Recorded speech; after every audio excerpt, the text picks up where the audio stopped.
Yeah, I mean, as an artist, you never stop learning. Yeah. You can never be complacent. Even the pioneers of SMP will still be learning, people that have been doing it for like 13, 14 years.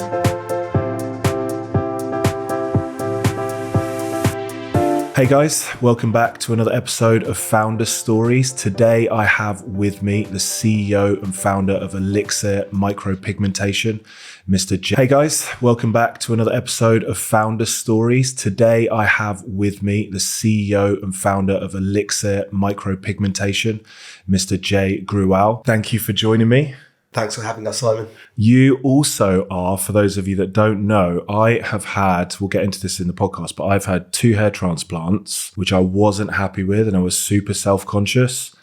And then I found you by seeking out what I consider to be the best SMP artist, spending hours, probably weeks actually, researching online, looking at Instagram, looking at all the results to try and find the most natural result and style that I wanted. And I reached out to you, and you've now done 2.5/3 treatments on me, and I'm so much more confident, and I'm so happy with the look that I've got now versus the hair transplant. So we'll get into that. But Jay is also my SMP artist. I'm blessed to have him as my SMP artist. For those of you that are watching or listening that don't know what SMP is, it is still kind of like, if you know about it, you think everyone knows about it, but it's not as exposed as I'm sure it will be in 5 or 10 years. So tell me about SMP. What is it?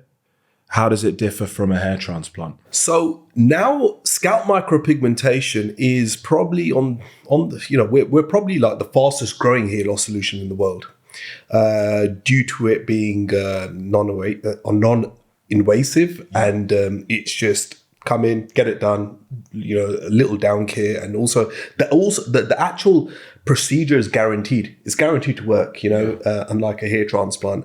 And SMP can help bold guys. Just you can have a total transformation with a new hairline. Yeah. The type of guys that we get are sometimes lawyers, accountants, solicitors, where we might get someone quite young where they might want more of a frame up, and more of an edge up. But it's ultimately what it is you're tattooing onto the scalp. Exactly. So it's a medical hair tattoo. It's a replication of hair follicles. Yeah. But with that, you can also use scalp micropigmentation for density enhancement procedures for women and men as well. Okay, so that I've seen where there's hair there, but maybe for a medical reason, a female might have thin hair. Absolutely. Actually, the difference between you doing the pigmentation and filling in the gaps is incredible. You can't see the thinness because you don't see the scalp then. Exactly. So we can't build that contrast. Also, as an SMP artist, what we can do is camouflage scars. So we're talking about accidental scars, chemical burns, accidental hair transplant scars. Yeah. So as an SMP artist, where our main aim is to obviously make the scalp look, a lot more fuller, better, healthier, whatever it is. It can be for a cosmetic reason like me, or it can be, which I guess is even more fulfilling for you, for a medical reason, to help someone that's got an issue actually get more confident about themselves. We'll reverse right back to your journey, but I kind of like to go forwards and then backwards. How did you get started in SMP? Right. So me at the age of 22, I started losing hair. Okay. Me too, actually. I shaved my head, I think, at 21. Probably about the same. Yeah. It's not a nice feeling, right? Was there any reason that you had hair loss that brought it on faster, or was it just hereditary? I would say so. There's always like different factors. We always kind of claim, right, it might be stress, or it might be genetics or whatever. But or in my case, I went to the gym and they really pushed on me at that time. The gym I was going to, bodybuilding, these over-the-counter, legal, but only legal because they hadn't been tested and banned yet. Right. Pro hormones, they call them. Okay. So you're selling to a kid who's 21, who's got really high testosterone anyway, who doesn't need more testosterone, these pro hormones that actually have the effect of increasing DHT, which is linked to hair loss. So that was one of your reasons. I think it was the main reason why I lost it, probably 10 years ahead of when I would have. I think mine was a lot of overstyling, and I suppose there were various factors that affected my hair loss. But at the age of 22, I was using the hair fibers, and I remember seeing an advert, and I thought, okay, right, hair fibers, this could totally transform my hairline. And back then, no one had heard about hair fibers. It was like a big secret. you know, and I was telling my friends about it and so on. It was just like, and it was magical. I mean, I was actually covering up my hairline. Even my girlfriend at the time wouldn't even notice that I've had them done, you know, had hair fibers in my hair. So my insecurities about my hair loss kind of put me on the platform that I'm on today to help others. What else got me into it? I mean, I started cutting hair after university or while university. So that kind of got, and generally I just had a lot of interest in hair, you know, restoring hairlines. So you were cutting hair, you were a hairdresser, right? How did you transition from being a hairdresser to SMP? With that, obviously it comes, it's a particular skill. I mean, it comes with a lot of practice, a lot of mannequin work, a lot of fake skin work. I was going to ask how you practice, because if you get started and you can't advertise to people, hey, I'm really new. I mean, I might mess your head up, but I'll give you 50% off. Can you come and practice? That you practice on a mannequin, right? Or you practice on... I was playing it extra safe when I first got trained. One of my best friends, Gertz Pank, he actually works for me at the moment. You know, we work together, and ironically enough, you know, he was one of the first heads that I did about 7 years ago from my living room. You know, so he trusted you. Exactly. Well, trusted me enough. Obviously, he was quite nervous about it. You know, I was like, hey, you know, you're one of the first heads I'm doing. You don't need to pay me, but I'm confident that, you know, it will look better. And I guess you can take it bit by bit instead of doing the whole lot in one go and going really aggressive with how much you put in. You can do a little bit, look at it, analyze it, do a little bit more with someone like that, because it's your friend and you can keep having them back, right? Exactly. And this is how we kind of train our students. You know, we really dilute the pigment so that when it settles in quite light, and we gradually build it up. And even with our clients, you must have noticed that, you know, we start off very light because someone might want a scalp micropigmentation procedure. It's like, okay, I want this, but it's like, okay, we need to take it in baby steps. We need to gradually bring your hairline lower. We need to gradually go darker, because a lot of these individuals probably haven't had a hairline for 10, 15, 20, 25 years. It's a shock, because like you brought my hairline forward. But before we get into that, so did you seek out, you made a decision presumably for yourself, okay, I really want to transition from hairdressing to SMP. Exactly. Who did your SMP? Did they do it at that time and that's what gave you the bug? I'm just trying to understand what was the spark that moved you from hairdresser to SMP artist? So the barbering aspect, I was only a barber for I wouldn't say I was a barber in particular. I mean, it was more like transitioning from like a corporate role to university, kind of filling in the gaps. Directly before my scalp micropigmentation journey, I was a software consultant. You know, what transitioned me to learn SMP was one, I had tried pretty much every hair loss procedure for your own hair. For my own hair. I was trying the medication. I had a hair transplant when I was 24, and obviously hair transplants back then were kind of unheard of. It's like, yeah, right, you're going for a transplant, right? Okay, that's probably not going to work. That's going to be the worst decision you're going to make. But you see how they've gone pretty good now, and it's like at a very good level. Back then, I mean, 15 years ago, 14 years ago, whatever it was like quite unheard of. Almost in some cases cutting skin off the back of your head and putting it on the top of your head, leaving you with a massive scar. Exactly. And I think with my mentality, I kind of go into a rabbit hole of research. I mean, when I focus on something, I get obsessed with something. So I started researching so much into hair loss, you know, the cures, the causes and so on, you know, the science behind hair loss. And I just thought scalp micropigmentation could be the future. I had not seen, I mean, it wasn't a mainstream procedure. I mean, back then, if you told me that you're going to tattoo my head, I'll be like, hell no, right? But I thought, what a fantastic idea. And then slowly my interest into scalp micropigmentation, obviously, as an industry, scalp micropigmentation started growing around the globe. Obviously, it was founded in the UK, but it started getting better, bigger and bigger. And I thought, right, I want to learn this art. You know, I think it can help endless amount of people. So did you seek out an artist to do a treatment on you? Exactly. So once I got into, once I trained scalp micropigmentation, I got my procedure done around the same time as well. as the training, because my hairline was intact because I had a hair transplant. I had nothing in between and hair, so I had to do something about it. And that's what they don't really tell you. If you like having short hair and you have a hair transplant, it's very difficult for them to get a consistent density from front to back so you can achieve that short hair look. Typically, a hair transplant works well if you've got good hair coverage and you're either just filling in the bald spot at the back or just bringing the hairline forward. Exactly. Not wanting to sort of shave your head. Exactly. So you need to be a good candidate for it. Yeah, absolutely. Yeah, and some of the results, I mean, they look incredible, but those people are different, and SMP will be for different candidates. Correct. And I guess you would tell people if they came to you and they wanted to have their hair long that they would be better off with a hair transplant because you only want to do treatments on people that are right for you. I think that's so important. And I think generally a lot of clients do a lot more research now. Yeah. Before it was like, okay, I've got the money. Let me just go and get a hair transplant. It's not as simple as that. Yeah. You know, so... and this is where, because it's so personal and it affects confidence and so on, I think pointing a client into the right direction is always the best method. Yeah, and that's a good advice in any business. If you point someone and they end up getting a really good result for a hair transplant, when they've got a mate who prefers the shaved head look, they're going to straight away say, well, I had a chat with Jay and actually SMP would be perfect for you. And they're going to happily recommend someone back to you. Exactly. It's just planting seeds, I always think about it. People say, well, why do you, as CEO of Growth Factor, still offer free consultation calls? And you're saying they're not sales calls? Because I like talking to people and I like helping people. And if you do that enough, eventually it'll come back around for you. Mm-hmm. So what does your business do now? This is like, okay, you've got trained. You started out 8 years ago on your mates.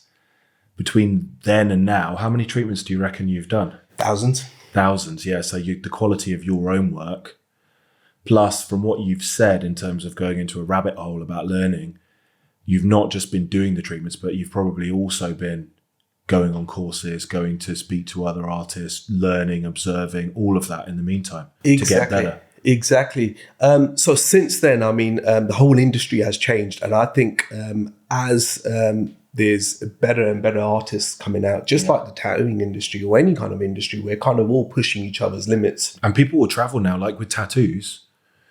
I'm thinking about my next sort of phase of getting tattoos, and we spoke about yours and the quality. Mm-hmm. And if you see a really great tattoo artist and they're in Europe somewhere, you would just take a trip for the weekend. Exactly. Because it's something that's on you forever. Mm-hmm. And I know that you get clients coming to visit you, flying in from overseas. Pretty much, we've actually had a client.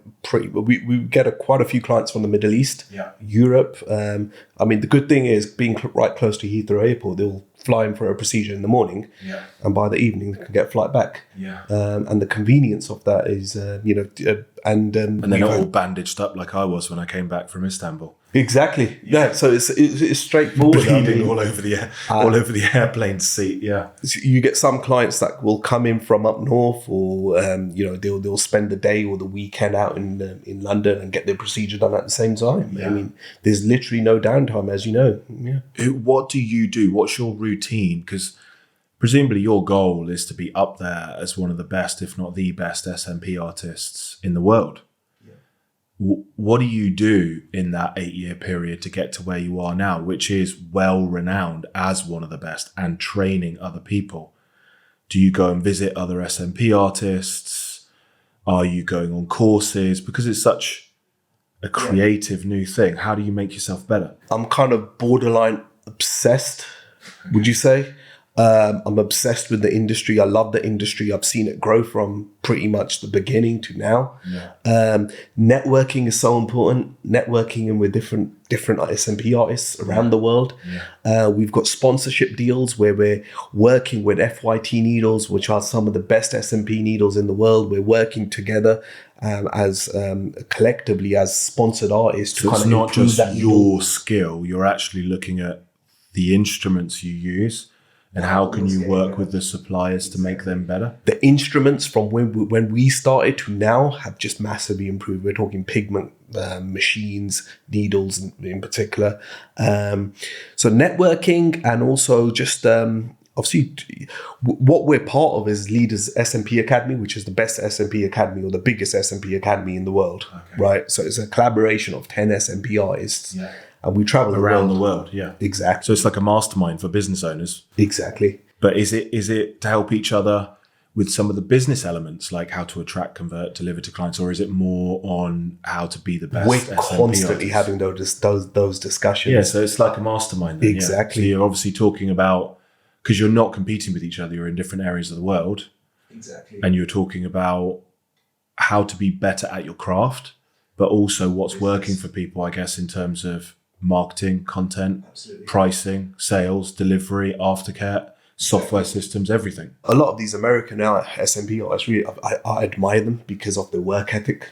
I think generally the work ethic out in the US is a lot more higher. The work ethic and just the mindset. They have a 10x mindset. I think most people in the UK have a 2x mindset, which is, let me just incrementally grow my business a little bit each year. And that's good. That's fine.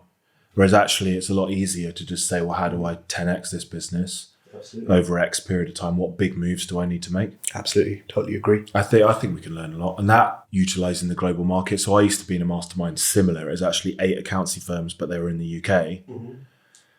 And we left it because we just found that actually in the UK, even though those were hand selected by a coach who had 8 groups of 8 all around the world, I've talked about this on the podcast before, these were supposedly the 8 leading at the forefront accountancy firms in the UK, but we weren't really learning anything. They were coming to us because we were at the forefront of technologies and pricing and packaging and bringing in advice as part of the, and if you're in a mastermind, you want some of the people to be learning from you. You want to be really around the middle, don't you? You're able to impart your wisdom on some people, but you've got at least 4 or 5 of the people in that group who are better than you. Absolutely. That you can learn from. You have to surround yourself with people that you aspire to be like. And that are also like-minded. Open, positive, big picture. Yeah, 100%. What are your goals for the business moving forward then? So if you check Jay out online and check out Elixir on Instagram, you'll clearly see the quality of the work is up there. And you're in this top 10 globally of SMP artists. Like, where do you go from there? What are the goals with your business moving forward? Launching SMP on a more of a global, so you'll see how a lot of the SMP artists, all the best SMP artists, within the UK, within the West, Europe, the US for sure. London being probably one of the most competitive markets in the world in terms of SMP artists. I think just globally taking it onto another level. I know we're on par with hair transplants, but kind of, globally making it more of a mainstream procedure. So at the moment, we're talking to many I'm actually doing a class out in Mumbai in October. We've got pretty much 10 students lined up for that class. And you won't imagine, about half of the students are doctors. So these are guys in India that want to add SMP to what they can do, and they'll come and you'll train them. About 8 years ago, right? When you told a doctor or a hair transplant doctor about SMP, they will just they won't even blink an eyelid. They'll think, that seems a bit crazy. But now things have changed where it's like, hey, I want to learn. And they're respecting the result. I guess 10 years ago, there may have been a handful of people that could achieve a natural looking result. But a lot of the time you will see people walking around and you can straight away see that they've had SMP. Now I see people, it's 2 or 3 people in my gym in Solihull and David Lloyd in Solihull that I go to sometimes. I know they've had SMP, but it looks so natural. Yeah. It looks great. And that's the thing. A lot of men, especially like the younger generation, they're like, hey, I don't care if anyone notices I've had SMP. I just want it to look good. Yeah, and it gives you the hairline and it achieves the look of hair. In a different transforms way. Your face. Yeah, definitely. You'll see that being like a spokesman, I want to get involved more in conferences, talking about SMP. We're doing a talk in September in Dubai, one of the largest semi-permanent makeup conferences. Do people approach you for this now? Do you have a PR agency? How do you transition from, so you've gone through 8 years of just trying to be the best and letting your results speak for themselves? Do people then seek you out to run these training courses in Mumbai and to speak at these events? Or are you actively going out and seeking those opportunities? It'll be a bit of both. Okay. It'll be a bit of both. Because it is really important as a business owner to think about your authority in the market, and you do have to do things through the year to reinforce that you are an authority in the market. Also, traveling into the countries where they haven't even heard about SMP. Yeah. I mean, we're talking about India, Dubai. I mean, I started traveling out in Dubai for training back in 2018. Yeah. That was the first time I went out there, and it's like, and I'm one of the reasons why the new era of SMP. I mean, before I went to Dubai, I was just dealing with clients that had botched heads, blue-green heads, and they needed removal, and it was really bad stuff. Yeah. So slowly started training students out there. I mean, majority of the students that are practicing SMP out in the Middle East or Dubai, I mean, I've had some sort of involvement and that's just one individual. I mean, imagine I go into other parts of the world, and randomly go out to China, to train SMP. So I think just taking it on a global level will be such a great idea, because I think there's enough bowl guys for everyone, and I think making this mainstream procedure a mainstream norm. For sure, it's not competition. Yeah, it's actually just helping you, because it makes it have more exposure across the world. And the better I train my students, the better it is for the industry as a whole. And through this journey and up to now, I always talk about a business having to attract, convert, and deliver to clients. And I think it's a nice triangle that people can think of if they're listening. A business should attract potential clients, it should be able to convert them into paying clients, these prospects, and deliver a world-class service so that you then get referrals and they're happy and you get reward out of that because you've done a good job. Has it changed the way that you attracted potential clients from when you first started to now? How do you do it now, and how did you do it then? Like, 'cause for this podcast, I really want people to be able to be not where you are, aspiring. They may not even be in SMP. They may be in hair transplants. They may be in cosmetic dentists. There may be some other kind of industry, service industry. What did you do to get off the ground? Because some people really struggle with that at the start. It's really not easy. I mean, getting off the ground the first year or so, and I go through this with my own students. It's like, hey, the first year or so is your make and break. If you're not doing something within the first year, forget it. So when you train people, do you also train them in the business aspect of? We do touch base on it, because that's the part I struggled on. Yeah. And that's the part, to be honest, pretty much all our students struggle on. And that could be something for the future then, if you're not already doing it, is to put them through the technical training and then offer the business side, a group coaching program, depending on their level, because everyone needs that. That's a great idea. Yeah. But yeah, I mean, that just is not easy. And I warn every student about that. Finding your first few clients, I could be like, hey, for the first month or two, you'll probably be doing clients for free. Find some people that are good on camera, that will be okay with their photos, that record content. Content is key. Content is currency. I mean, the more content you take out and get out on your Instagram, the better. And I think the first 10 clients or so is definitely challenging. And on top of that, being nervous and so on. So I think it's changed, and I think it's got more difficult. Yeah, because say you're a dentist, right? My wife's a dentist. She's retired now, but she would go as an associate and join a practice. That practice has a local area. Everyone knows they're there. They've already got marketing in place because they'll leaflet the area. They'll have an email list. It's an established business. Yeah. If you're starting up a dental practice, you get a physical location, you do a big launch party, you flyer the whole local area. It's not like that with SMP, because it's not like everyone's got teeth. You need to find the people that have a hair loss problem but also want to have that clipped hair look, or have a medical issue where they don't necessarily have to have the clipped hair look. Like you said, you can thicken out hair if it's thinning, but you need someone with a hair loss problem that's open to SMP. It's totally different. How do you find them? Because you can put content out, and I think that just works organically. They will come to you. I spoke about this, it's Monday today. I spoke about this on Friday with a podcast guest. But they were willing to do that for 5-6 years without any reward. And eventually people will find your content and come to you. But what do you do in the meantime, in year one? What are some techniques that people can use Can you partner with hair transplant clinics? Absolutely. Barbers, hair transplant clinics, anyone within the industry. You can obviously work with a referral program to say, right, okay, any clients that you send us, we'll give you a percentage. Which is great advice, because that's how we grew in the first few years, basically, is partnerships. Yeah, partnerships. It's all about networking. It's all about just doing the groundwork. I remember going out leaflet dropping. I was going out from clinic to clinic, At the time, 8 years ago, I didn't even have the revenue to kind of start up my own clinic. And I was just like, right, okay, how do I get in with a clinic on a referral program? How do I because they may have someone who can only come in on a certain date and they're fully booked. Exactly. So if you say to them, I'll do treatments and just split it 50-50 or 75-25 or whatever they'll agree to, that's then a good way to get started. Exactly.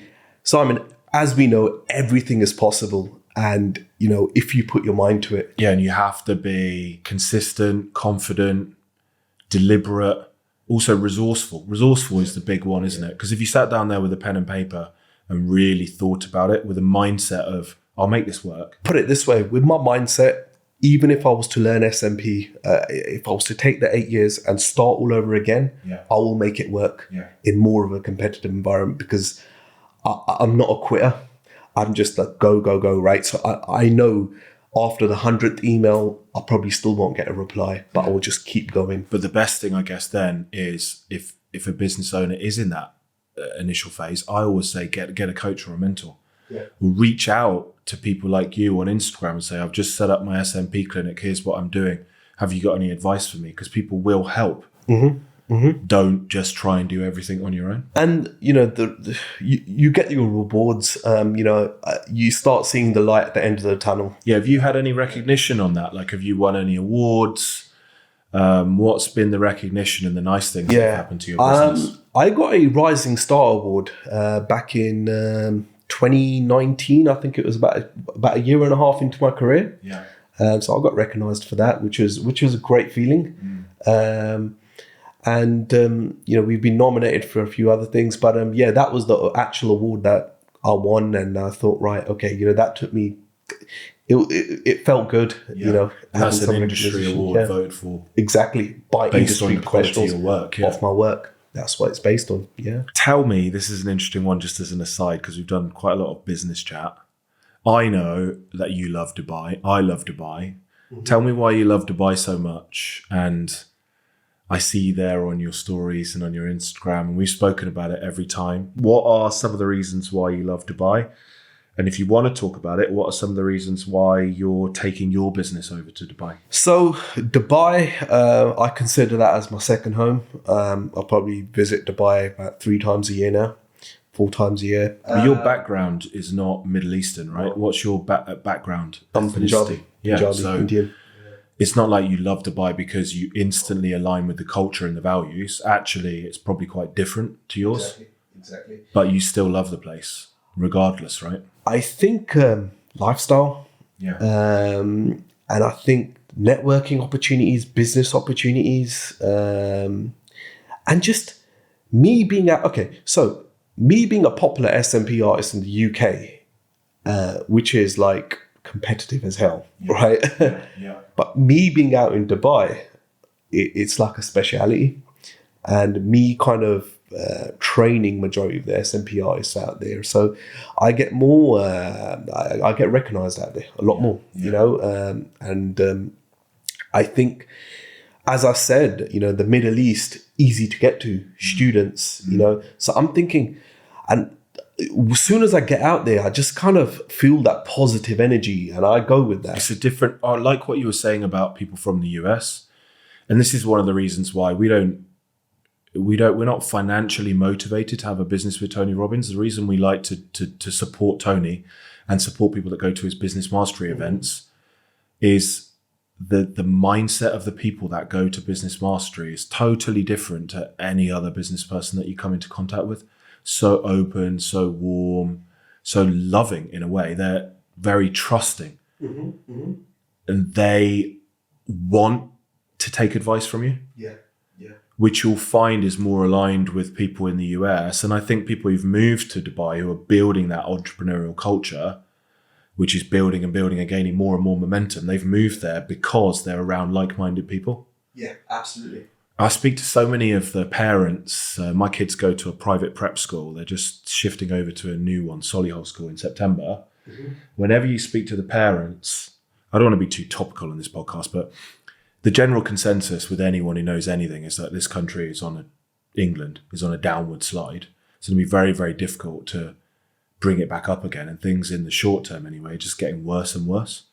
So the attitude of people is more and more scarcity and not positivity and growth and big moves and entrepreneurs and mindset and all of this other stuff.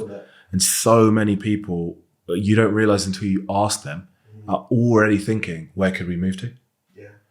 And it's only because the kids are in school now and our kids are in school that I wouldn't consider spending at least 6 months out of the UK, which would also benefit me because then I wouldn't pay any UK income tax. But you can't do that once you've got kids in the school system. They've got all their friends. They're playing football. There's loads of stuff I love about England, football being one of them. Yeah. But the rest of it, I could take it or leave it. I do my own thing. I work from home. I meet with people like you individually. But I think if you live in Dubai, you can go out and go to a co-working space or go to a bar or a restaurant or whatever, and you're just meeting with all these different entrepreneurs who've got this open-mindedness. Yeah, and the networking, the conversations I'm having with people out there, I would say, to a point, but I've probably got more network out there than out in London. Yeah. That's because I'm just meeting like-minded people and everyone's kind of speaking that same language. And they're not tired. It's almost like they're at the start of their entrepreneurial journey. They want to build their network. It's like, how can I help you? And at some point, I know you'll be able to help me. Yeah.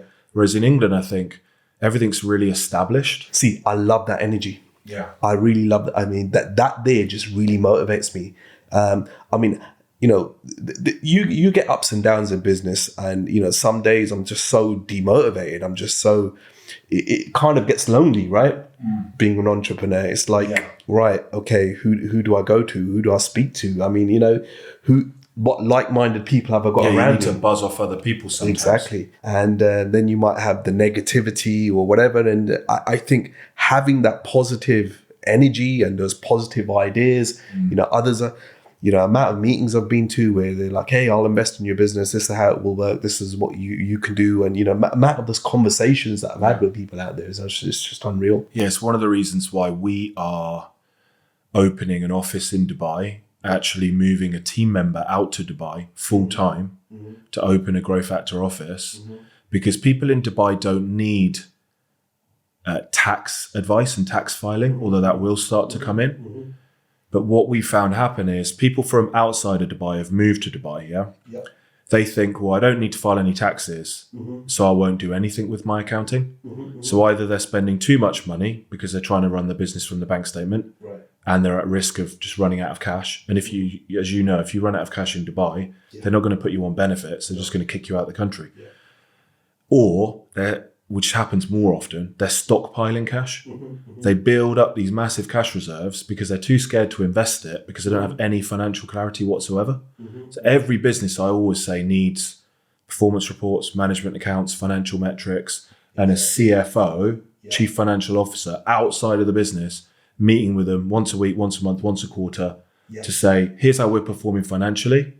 Here's the risks, here's the opportunities. What are your strategies for growth for the next month, for the next quarter? So, and there's not really, like you said, when you go to Dubai and there's not as much of a prevalence of SMP artists, there aren't really any great accountants out there supporting these entrepreneurs. There's a massive gap there. So that's one of the reasons why we want to open up a base in Dubai as well. I think Dubai as a country is great, but systematically, they're quite far behind. Yeah. In terms of accountancy and so on. I think... traditionally, people only got accountants because they had to. Because you have to file accounts legally. It's hard for people to see the benefit of paying an accountant, a traditional accountant anyway, because all they want to do is do your bookkeeping so they can keep your books up to date so they can file your taxes. They're not interested in setting financial goals with you and measuring your financial performance against the goals and saying, well, actually, if you move this here and this here and this here, you could make this much more money. I mean, that's the thing. I mean, being a UK-based company, you will have that upper reach and upper hand. Yeah. And I think even with Elixir, It adds a lot of credibility if you lot move of out of credibility. the UK into Yeah. somewhere else, right? Yeah, and I think even with Elixir, I mean, I've noticed how Dubai just loves its luxury brands. You know, they love their luxury brands, and I see Elixir as a luxury brand. London, you know, that just has a lot of credibility, and that perception is just like, wow. And have you had that name since the start? Was it always like that? Yeah, and the same logo. The same logo. So you invested in that and you got it right from the start. And my Growth Factor used to be called SRK Accounting, which is Simon Richard Kallu. But when you Googled it, it came up with Sharat Khan. All right. So eventually we had to rebrand to Growth Factor, which was an expensive exercise. But yeah, I like the brand. I think Elixir is really nice, and the colors with the gold and everything, it just gives you that, which is so important for a business as a lesson for listeners, is invest in your brand, understand your values, the colors, the font, the messaging, the language you use. It does really matter, especially with a service like yours where people are putting their trust and faith in you. Every aspect of their interaction with your company needs to look polished. Yeah, absolutely. Otherwise, it looks like there's no care and attention to the details. Exactly. It's all about perception at the end of the day, right? Yeah, and building confidence with your client, right? With your potential client. What have been well, it's all been positive so far in our conversation.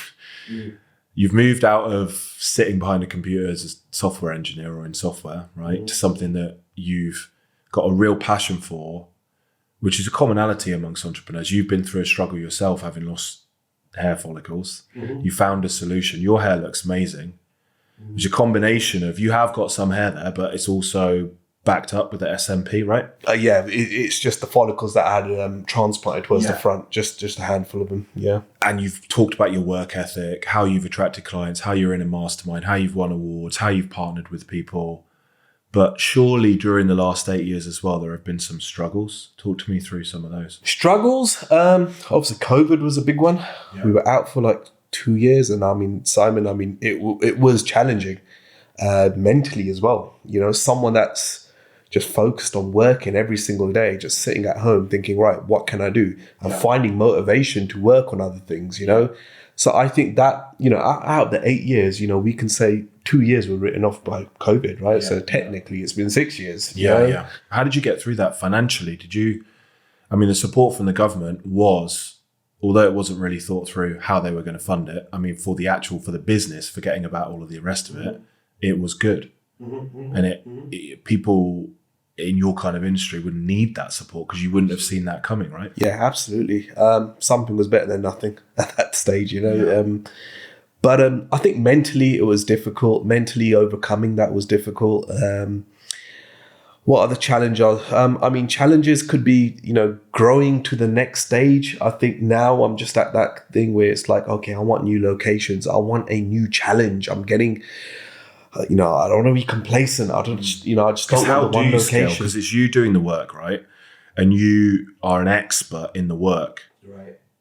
How do you, which will be difficult for a lot of people, how do you transition from that to building a team? Yeah, exactly. I am the brand. So I'm quite picky with who I take on in terms of new artists. When I'm training like 5 or 6 students, I can instantly tell, right, this one here has got the passion. Okay, so the training's quite nice because actually that could be a tie-in with recruitment. And when you see a natural ability plus a work ethic, you can say to that person, come and work with me, and then give them even more one-to-one training.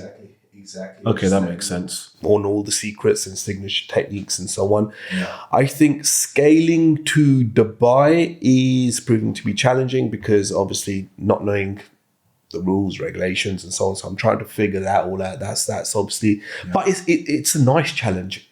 You know, it's a nice, hey, what's the next step? You know, I don't want to get complacent. I want to focus on the next challenge, the next chapter. So that's, I wouldn't say that's a drawback, but that's more of a challenge. What about overwork? Like, you're not going to say this, but I think a struggle from knowing you might be working too hard and not actually giving yourself some time to wind down and enjoy your life. So the work-life balance I really struggle with. Yeah. I'm literally working from the minute I look at my phone in the mornings to the minute I sleep. I've lost relationships. I've lost friendships. I've had my friends like going on holidays where I've had to compromise and stay behind for that, you know? Yeah. And the problem is, time is like the most valuable thing you got in the world. And I kind of forget that sometimes. And I think I'm so ambitious in what I'm doing. I'm so focused, and I kind of forget that I'm constantly working. But then again, it's a passion for me. And when someone turns around and says, Jay, you know, you're smashing it. You know, you're doing really well. You started this from nothing. And that's like the best compliment in the world to me. Yeah. But if I could take time back, I would change a few things. I would try and get more of a work-life balance, which I'm trying to get onto now. Because you're recently married, right? So what are you going to do? I know we spoke about this before, and you've only been married for 3 weeks, right? Yeah. What do you plan to adjust in your daily or weekly routine so you guys have some time together, even if it's one day or half a day, or you're having a date day or whatever? How do you make sure that you're making time for that person? Yeah, because you might not have time during the week. You might have a situation where you say, listen, Monday to Friday, that's it. I come in, you go out, I'm working, But every time I speak to someone and they've been married a long time and they make it work, every week on a weekly basis, they've got some sort of blocked out time. Yeah, I think the calendar, prioritizing blocked out time in your calendar was definitely good. On a Sunday, that's my day.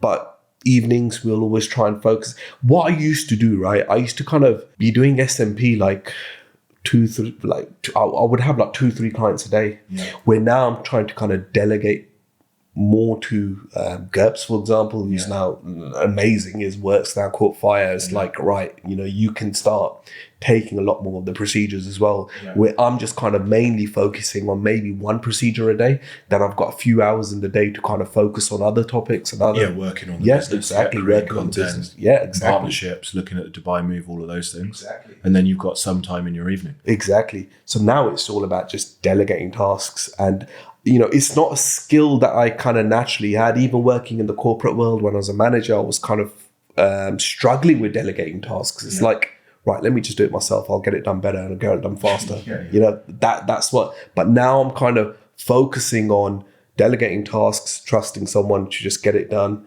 maybe giving them some feedback, follow-ups and so on. So you're in that transition now from working in the business to on the business. On the business, yeah. So I think that transition is quite difficult. It is difficult and it takes a few years. But when you're in it, that's the start of it. Exactly. And it's the start of getting to the point where I'm at, but I'm 12, 13 years into running the business, where I could not work if I want to and just go in once a week for relevant meetings to make decisions and keep moving things forward. But the team that are in place now can run the business for me. Exactly. But that took 3-4 years of transition. A lot to still learn. Yeah. One of my questions was going to be what makes a good SMP artist? But for me, I think you've already answered that. It's the willingness to work so hard that you're experiencing and improving by doing the work, but also you're seeking out others in the industry, willing to travel around the world to observe how they do it, talk to them, learn, develop, constantly looking at new ways you can make things better, not just from your own abilities and learning from other people, but even down to the point of improving the equipment. Do you think that a separator between other people that have started in SMP versus you being at the top of the game is work ethic? I mean, we spoke about that, but where does that, which can be detrimental sometimes, where does that work ethic come from? Is there anything around your childhood or the way that you grew up that links to the work ethic that you've got now? You know, we've trained some amazing artists around the world, but they just don't have the work ethic. They see the Instagram, because what you see on Instagram is the good stuff. Yeah. You know, you see me traveling or doing procedures and the videos, the content, and that's the juicy stuff that everyone wants to see, right? But for me to get to that, to kind of have that working holiday or, you know, that flexibility, it's taken a lot of work. And what running my business and what this has actually taught me is that I'm actually a very hard worker. Yeah. I've never been a confident individual, but now it's like, you know what? I'm good at what I'm doing. You know, I'm quite different to I'm cut from a different cloth. And I find you mentioned childhood, and I was in a situation where I was brought up with no parents from the age of 10, and I was in a situation where it's like, hey, I need to look after myself. I need to from a very young age, and as soon as I turned 16, it's like, right, job. I remember working at my uncle's shop from 6 to 10.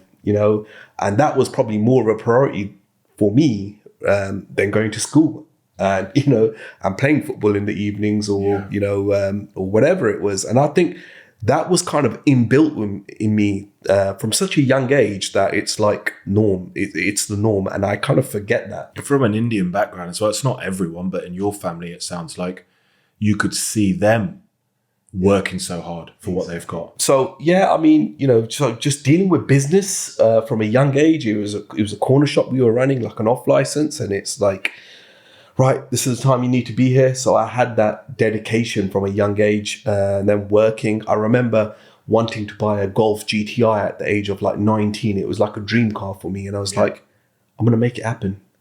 And I remember getting any holiday, working double shifts, or working within my summer break and making it happen. And it was so rewarding. Driving into sixth form, it was at the time, with the best car. And even now, I'm like, all right, I'm 37 now. By the time I turn 40, my aim is to buy a Lamborghini. I mean, that's my dream. That's what I wanted as a young boy, and I'm going to make it happen. Whether I do that for 6 months and just tick it off my bucket list, I will make it happen. And I think rewarding yourself as a hard worker is so. I think buying a Lamborghini with your own hard work, with your own blood, sweat, and tears is just like so rewarding. Even if I keep it for 6 months, a year, or whatever, I've ticked it off my bucket list. Yeah, I think there's a few things in there. It's like, I think a lot of being in business and being an entrepreneur is a conflict, right? It's a conflict between, is it materialistic to buy a Lamborghini, or is it the case of you've got one life, enjoy it? And that's a reflection of your hard work. And I sat down with a good friend of mine, Arsh Alahi, who's a very, very successful property investor, trains people in property investment. And my mindset right then, before I spoke to him, was it's a waste of money. You're doing it really to show other people your success. His point was, no, he gets into his car in his garage with no one looking, and he feels this sense of achievement for himself. And I just think there's a conflict because based on any given day, any given month, your mindset will shift between that's materialistic versus that's reward. And you just have to do what's right for you and don't give a fuck about what anyone else thinks, basically. Absolutely. Second point is actually now, if people want to buy cars, if you buy the right car at the right time on the right wait list, you can run a Lamborghini for a year, get the monthly payments down if you've got the right finance and funding company to say less than £1,000 a month, because this finance company know the residuals, so the resale value of that Lamborghini so strong, all they really need to charge is the interest on the capital. And you can run that car. Like, for example, my neighbour's got a Lamborghini Urus, bought it for 200, current value's 250. Wow. So if you're smart about these investments and these cars, you can have it both ways. Have your cake and eat it. Be materialistic, have the reward, have the sense of achievement, but also know you're not wasting money. But yeah, I think it's interesting, and you do work so hard as an entrepreneur, you deserve a treat. One of the terms that we reference in business is asset allocation, not just putting all your eggs in the basket of Elixir. Because what if we have another COVID? What if we have another something else? Are you doing anything outside of the business? Are you investing in property? Have you seen any other opportunities? Do you generate revenue streams from sponsors? Is there any other forms of income or investment that you're doing? That's the trick, right? Having different revenue streams and not just focusing on one. I've got a good friend of mine that's a property developer. We're working on some bonds and investing large sums of money with that, which gives me a certain fixed percentage per month. One that I did was out in Dubai in October. I bought an off plan. Okay. Yeah, tell me about that. I found that, there's a lot of money getting invested into Dubai from different nationalities. And I just thought, again, just going into my rabbit hole, I just thought, right, Dubai is the place to invest in, right? It's a developing country. It's constant, you get more and more people migrating to Dubai on a monthly basis. It's massively growing. They're predicting that the population is going to grow like pretty much double in the next 5 to 6 years. So property value will go up, right? Property value will go up. I found that, since COVID, the kind of the traditional kind of apartments, like Dubai is all upwards, right? Yeah. I invested in a townhouse, and you'll see how the values of townhouses and villas are going a lot more higher compared to the apartments. And I picked my location, chose my developer, and I thought, you know what, that money's sitting in the bank's not going to grow. Let's just invest in this, and it was a great decision. Are you gonna? Is your plan? So, what's your vision now? You've made good money on that, and the capital appreciation is there, so you can rent that out. But what's your personal vision right now? Is it to be driving in the Lamborghini, living in Dubai, living in the townhouse, running Elixir Dubai, or what does that look like? So my personal. So I will take about a year to open up the location. It's currently in process. We're currently compounding the SEO and just, our appearance, just kind of getting my foot halfway in the door, right? Yeah. So to begin with, we're going to team up with a clinic, and then just from September onwards, and then we're looking to actually opening our own location maybe a year later, and have our own clinic that's branded as London, so our own location. I've already started looking into that, and float between London and Dubai. So if you forget all the practicalities of it, though, which is really difficult, I always ask this question to my clients as well, and they start exactly what you've done, start going into the practicalities and the realities of that situation. If you forget all the reality of it, and you might do this as an exercise with your missus, or not, if you haven't done it, I'd recommend it. And you just close your eyes. You don't have to close your eyes on the YouTube, and you have a vision for yourself in, say, 5 years' time. What does your life look like? What are you eating for breakfast? Where are you getting up? Where are you living? What are you driving? Who's in your team? What's in your bank account? These kind of things, right? So my base will be in Dubai predominantly, right? So obviously I'll be floating around different locations, because obviously once I'm in Dubai, we're looking at Saudi Arabia, that location. We're looking at Qatar. We're looking at different locations. It's not as easy opening up businesses on your own out there, because you need a local as an investor, which you might have to sign 30-40% of the business away to. So it's a lot more difficult, but then they're talking about, just kind of getting a kind of Dubai model where you can just go out there as a British, you can actually invest and open up a location without having an Emirati involved in your business whatsoever. No specifics, I remember. You've woken up. Where are you living? Well, okay, where are we living? So out in Dubai, having a location in Dubai. Still married. Yeah. You got any kids now? Kids, 5 years? yeah, a couple of kids. What's on your driveway? Possibly a supercar, I hope. Can't think about this too much today. It's just got to come out. Supercar, yeah, hopefully. Living in the townhouse, supercar on the driveway. Yeah. Couple of kids running around. Yeah. Full heads of hair.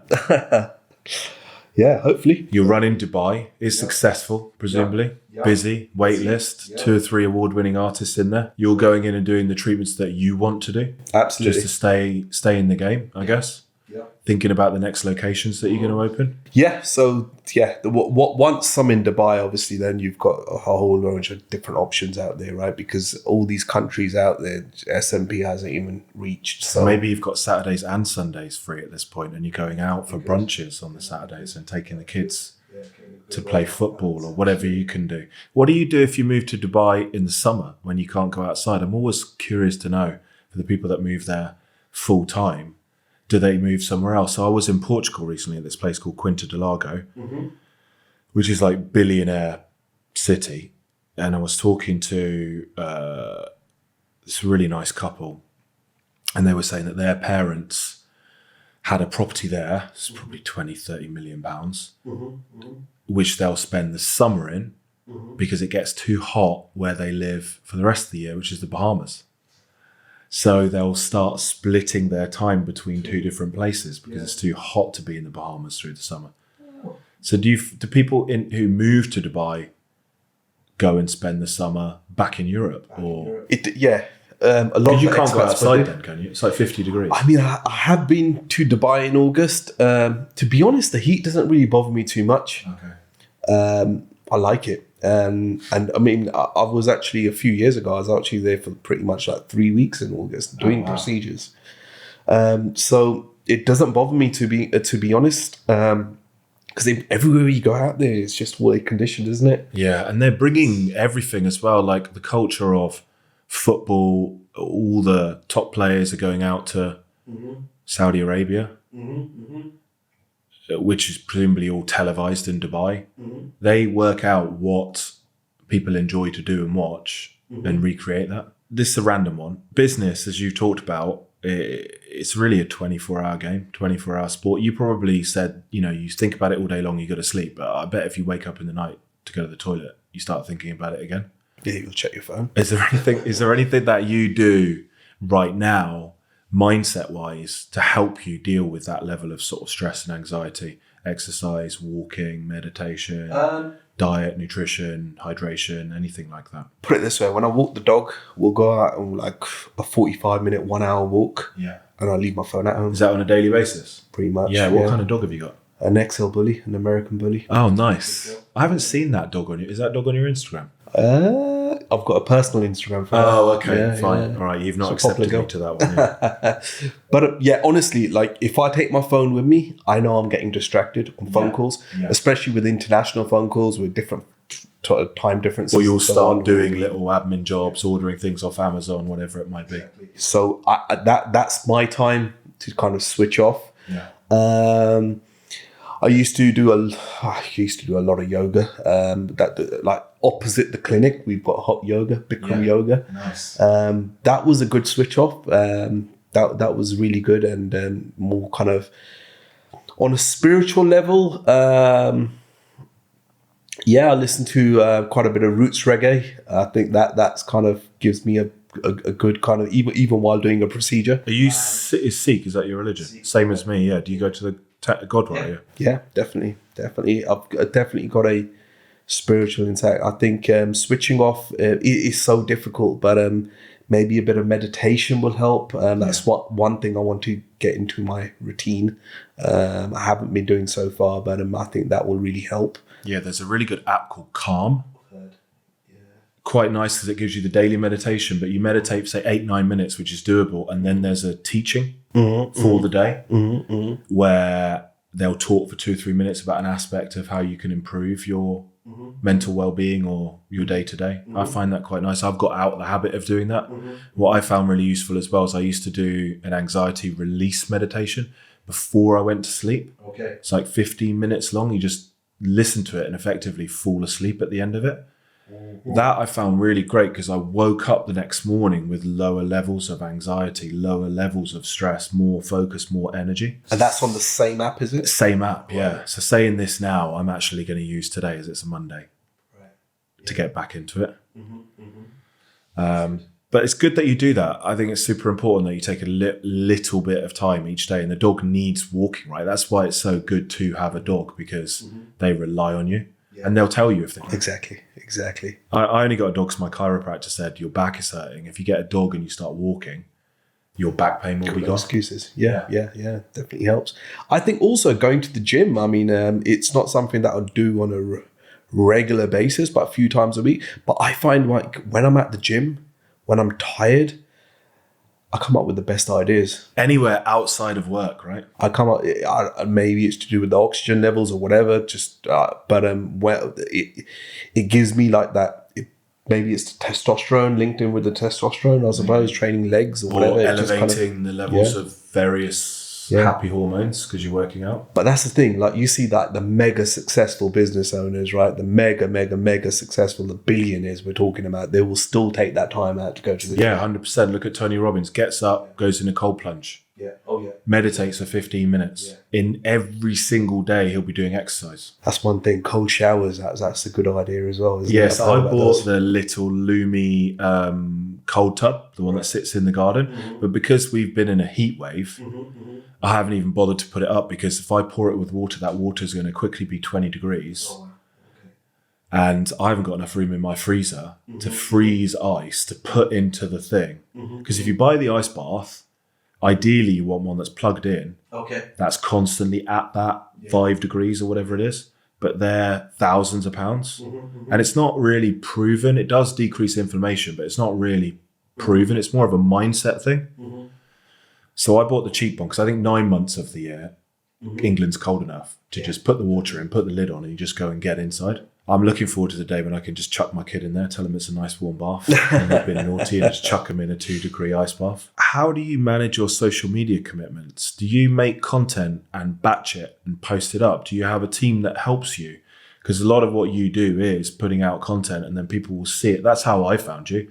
I looked up #SMP on Instagram. I looked up all the different artists. I wanted the most natural look. So there were 2 or 3 artists that I really liked. But instead of going to the one that's really near me, I traveled to you, which is like 3 hours each way because of the case studies that were on the Instagram, because of the quality that you could see, the before and afters, the way you shoot the video. That's such a big commitment. Does it weigh on your mind? Do you preload content? Does someone do it for you? How do you manage that? Social media, my Instagram is that Elixir account is something that I run myself. Yeah. To be honest, a lot of it is done by myself. And do you do it on the day and then you post it, or do you do a video and then you store them somewhere? I store them. You've got them to release. Yeah, I store them. Even my photos, I just store them. And I don't kind of buffer them out. It's just when and when, to be honest. So there's no like set plan. Is it roughly once a day that you're posting? On my stories, I try and be active. But I think... but the page posts aren't Instagram, always once a day. I think it needs to be, because that's what Instagram likes, right? But I mean, that's the thing with business. It's the business side, and now social media is just a brand new element, which makes it so much more difficult. And unless you've got a really good system, so what I do is I record these podcasts, give them to an editor who gives me your camera, sync to the audio, my camera sync to the audio, so I can clip reels. And then I have one plan for LinkedIn, because that LinkedIn is a different beast. You have to put specific content on there to get reach. But everything else, so TikTok, YouTube Shorts, Instagram, Threads, email, and the blog update, that's 7 things. I can do content for all of that in about 45 minutes. So I think if you'll batch do it, which is what I'd recommend for a business owner, work out a way that you can create long form content and batch it, and then either get someone else or just use QuickTime on your Mac to clip little reels. So if I clip a reel from this and we're speaking about moving to Dubai, for example, I'll take the captions from that and I'll write and expand it into an email about moving to Dubai. That will become a blog post. The same reel goes into an app called Captions. It puts the captions on. That will go on TikTok, YouTube Shorts, Instagram, Facebook. But then on LinkedIn, it'll be something different, like a news article about Dubai, because news articles get reach. Reels on LinkedIn don't get reach because people tend to be in an office environment. So that took me for 3 or 4 years to get into that flow that works for me. And that only works for me. Someone else who doesn't have a podcast, that might not work for. So I guess the advice is you've got to find out a rhythm that works for you. That as well. And also we're looking at kind of different software implementations, automizing a lot of emails, messages and so on. And I think that's just the way forward, because with a new location, the more volume that we get, it's just going to get more and more difficult to deal with. And if that Dubai is the central location for running the business, you can have a marketing team in there. You can have a sales team dealing with inquiries, and you can have a partnership team reaching out to develop new partnerships, all from Dubai. Yeah, exactly. Which would be more tax efficient, because the tax rates in Dubai are basically nothing at the moment. And if you're running all of that from Dubai, all of those costs are going through Dubai, and you can charge the UK company. That is a head office. So, which is another reason why loads of people move to Dubai, just to save on tax. But what they don't realize is they save on tax, and then unless you're very, very careful, you're paying 15 quid for a Coca-Cola, and then there's all your tax relief gone. Exactly.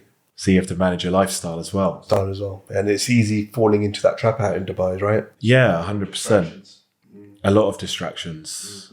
And that's one in the positive for the UK. So at the moment, how would you say you generate leads for the business? Is it just putting out content and people come to you? It's content, it's referrals,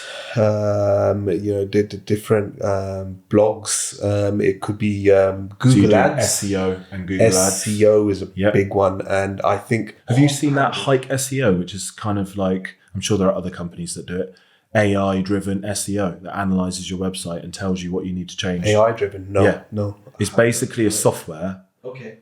I've seen it on Instagram. I'm not sure if it's good. Called Hike. You plug it into your website and it will do the SEO for you without a human being. Yeah. So that's smart. Yeah. I mean, that's the thing. I mean, SEO is like constant, and I think if you kind of at the moment, I mean, if you kind of compound that your mark in SEO, it's probably easier doing that now than in 5 years' time, right? Yeah. So, and that's constant, and we constantly need to be writing blogs about different, hair So I loss guess types you've got a and so flow on. of things, right? You're creating content, you're going out and speaking, and ideally filming that content. Because if you had a full-time videographer who followed you around and edited reels, that would be your content production done, wouldn't it? So it's just creating the cash flow and the budget for a full-time editor, which might cost $2,000 a month. And then it's game over because you're not having to run the social media whatsoever. That's their full-time job. Then you've got partnerships that you're nurturing, I guess, developing new ones. They'll be sending you people, other SMP clinics or hair transplant clinics or whomever. So I guess it's kind of the takeaway is you can't just do one thing. You've got to have multiple ways of generating leads. You got to think about I'm constantly trying to think out of the box. YouTubers, the YouTube channel. Creating a video on YouTube to do with a botched result and how someone removed That's a it. big one, different actually, stories. as well. Yeah, because you're not really doing that now at the moment, YouTube, right? But if you really understood YouTube and got into or partnered with someone that's already got a big following, it's just about if someone writes in SMP, they want to find you. And then clearly, I guess for you, your SMP for people that want a natural look.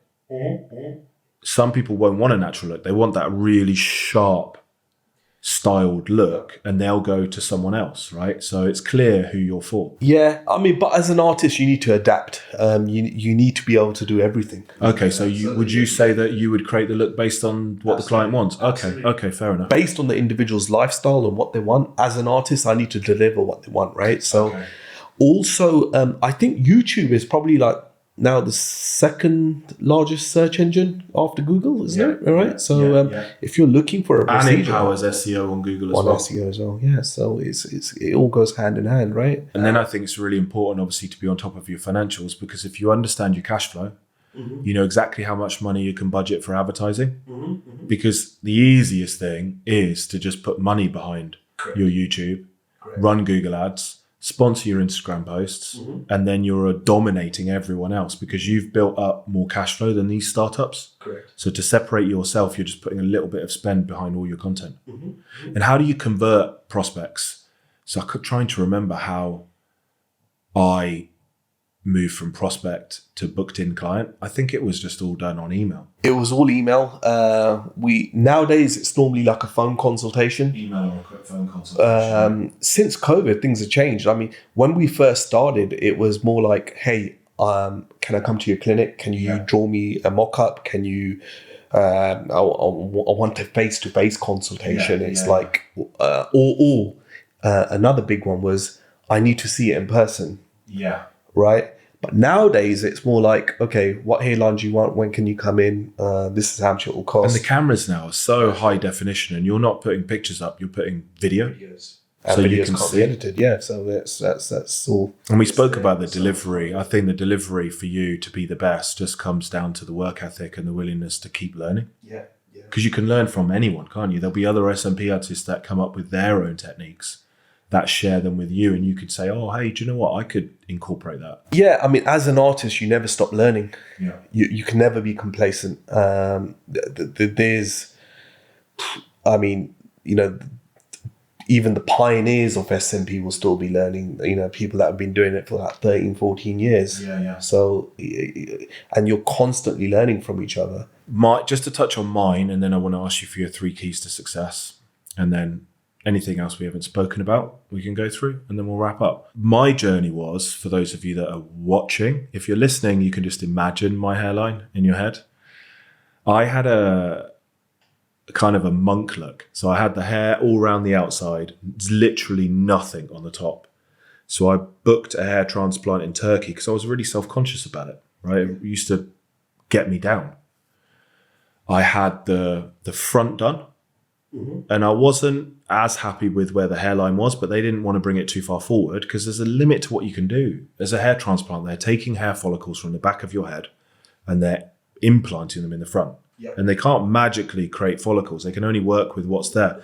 And if they take too much, they leave scars. So it's all a balance, right? Yep. So I was happier that I'd had it done at the front, but you could see it was a hair transplant. Also, what happened, which is quite funny, I had the hair transplant on the front and then COVID happened. So I couldn't go back for the back. So I had like half a hair transplant. Oh, wow. Okay. And then in between me having the front and the back done, the clinic that I went to started to get lots of bad reviews. Okay. So I sought out a different clinic for the back, went back, had the back done. They actually had new technology, but it was a bit like they were doing 30 procedures a day. It was like 1 in, 1 out. They didn't care about you. I went in, had them draw some blood. And because they didn't do it properly, because the people in there aren't really that well qualified, my whole arm went sort of twice the size, just filled up with blood because they'd got a vein or they'd done the injection wrong. If you're medically trained, you probably know what they did. But my arm just filled up with blood. Oh, wow. This is the night before they're going to do the hair transplant. So this is not filling me with... getting you nervous. Yeah. Anyway, they did the back. The result was quite good. But again, you could see the difference between the front and the back. You could see where they'd now taken the hair because they'd taken so many follicles from the back. I had these gaps in the back and I just generally wasn't very confident. The other thing to note was it took me probably 3 months to recover from the first one. And it was probably 6 months of recovery for the second one until the top of my head got some feeling back in it. Yeah. It wasn't shiny because they basically create scar tissue. I said to anyone who asked me, would I go back for a third one? I would never go back. And I wish I'd never had the second one. Yeah. Then when I found you and I came for SMP primarily to increase the density, which for those of you listening or watching just means make it look thicker, to look at the possibility of bringing the hairline forward because I shoot a lot of online content, and to mean when I turn my head side to side to blend in between the hair transplants, which I thought this probably isn't possible and I'm probably living in a dream world, but actually I feel like that's what we've achieved now. Over 3 treatments, you've brought the hairline forward, you've made the hair more dense, you've totally covered up the back of my head where I had almost like scars from where they'd taken it out. You can't see that now. I would never wear caps before with the open back because I was paranoid about the difference between where the hair transplant started and also the scars. And my confidence now, which you need to be confident in how you look, to go on camera, to do a podcast, to talk to clients, to step on stage, to do all these things. It's been like life-changing for me. Especially for now, because I think in today's society, even as men now, right, we're judged on how we look. Yeah. And I find the better looking you are. Yeah. You know, rightly or wrongly, and not even necessarily the better looking you are, but the more well-presented you are. Well presented, that's probably the word. That's an indication of confidence. If you turn up with a botched hair transplant and scars on the back of your head, like it just doesn't not really instill confidence in people that you're trying to instill confidence in, whether you're speaking to them as part of an audience in a stage, or you're speaking to your clients online, or you're doing a podcast or whatever it is. Now, I'm not saying my hair's perfect, but from before, if you look at my hair now, if you watch the YouTube, and then imagine before, I literally just had hair going around the back like a monk and 0 on the top. It's incredible, the difference. Incredible. Absolutely. But I wish I had have just skipped both hair transplants and I knew that SMP was a thing. So I really wish that people create content on the hashtag and the search terms hair transplant for SMP. So when you search for where's the best place to get a hair transplant, a video comes up that says, have you considered just getting SMP? Because if I'd have just got SMP, I would have not had to have gone through trip to Istanbul, scars on the back of my head, not wanting to go out of the house, 6 months recovery time, $5,000 down, plus all the treatments and the shampoos and the hair conditioners and everything else.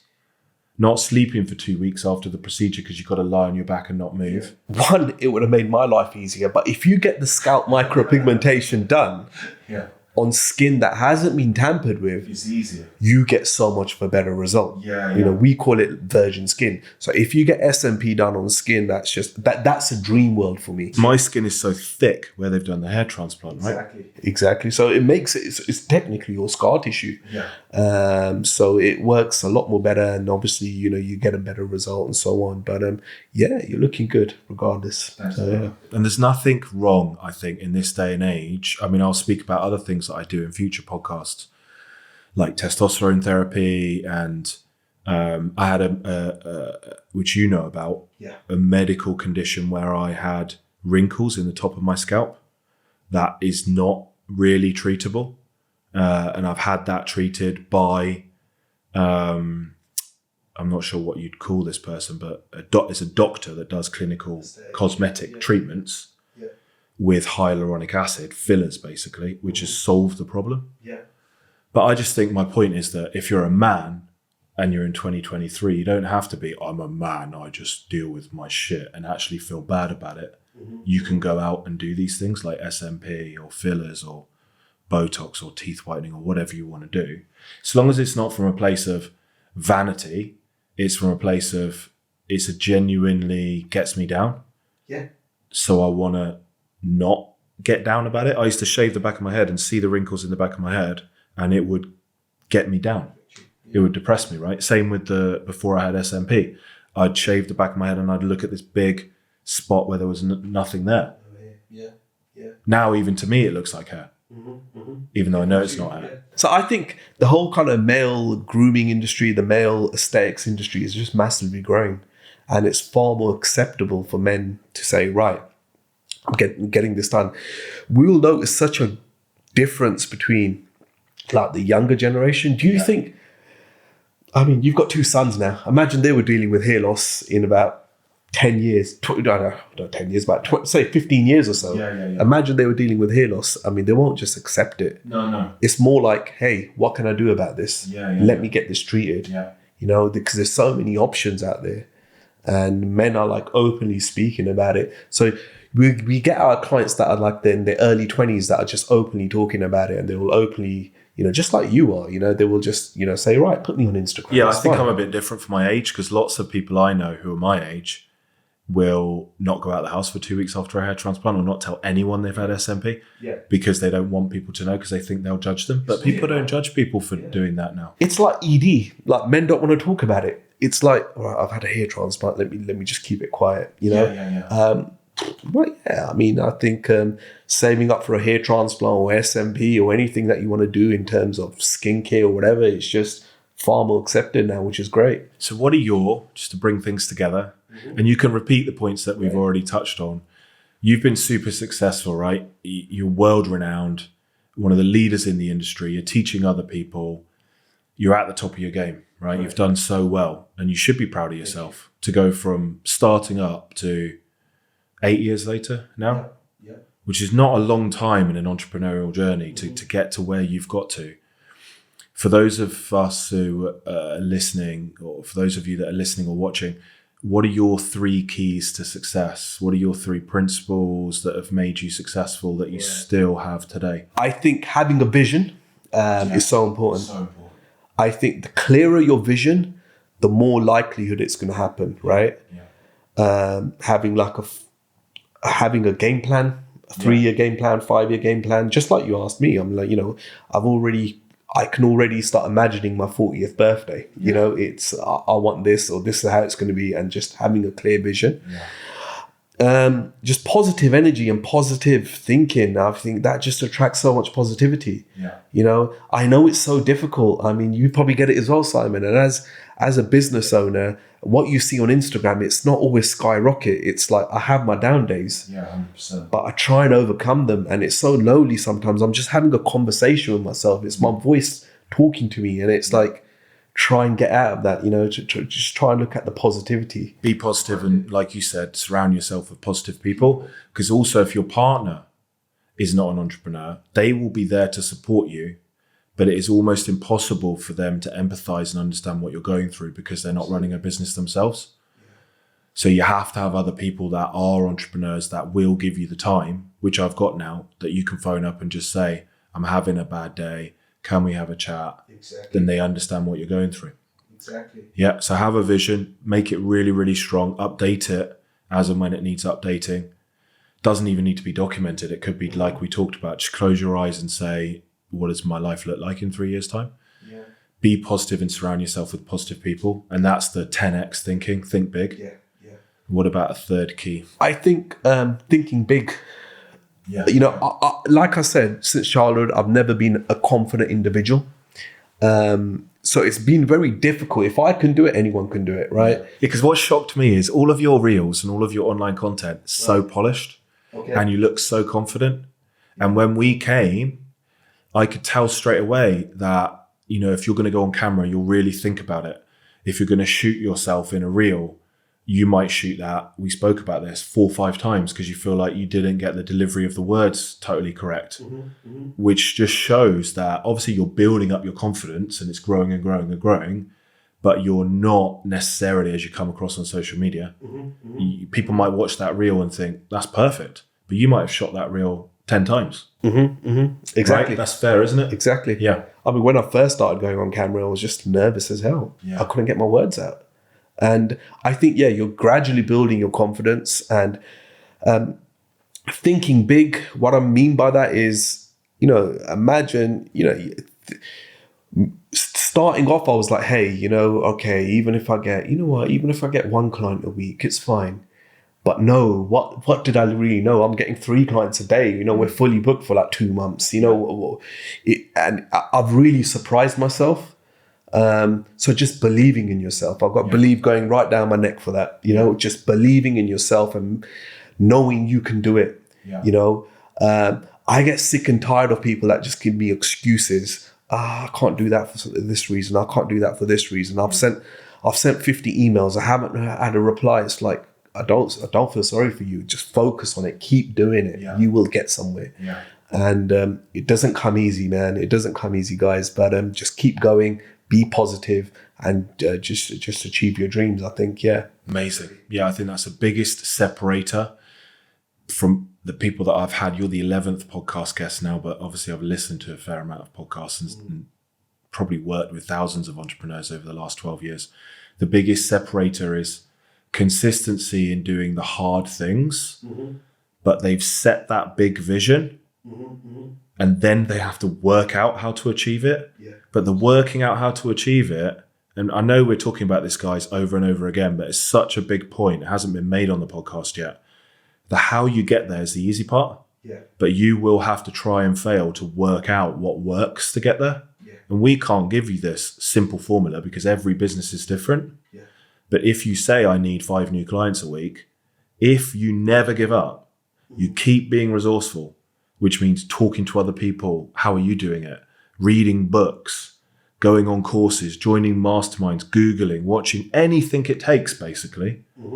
Eventually you can get to the answer of anything. It's just a question of not giving up. And quite a lot of the time, just before you're about to have that breakthrough and get to the thing that works and get to the answer is when it's the hardest. Absolutely. So it's like reminding yourself, if it's really, really hard now, I'm probably quite close to a breakthrough. So don't quit now. Is there anything that you wanted to speak about that we haven't gone through?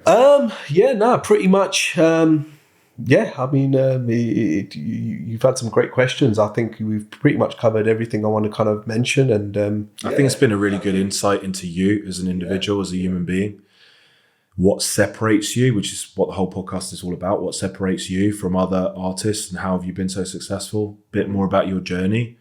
Podcast is supposed to be inspirational and entertaining, but also practical application of taking things away, which we've really got, especially with that last point about resourcefulness. For those of you that are listening, either if you're interested in an SMP, interested in getting trained in this, or just interested in following Jay and his journey online, how can people get in touch with you or just follow along with your So journey? website is elixirpigmentation.com, Instagram handle Elixir Micropigmentation. So you can send us a DM, send us an email, info@elixirpigmentation.com.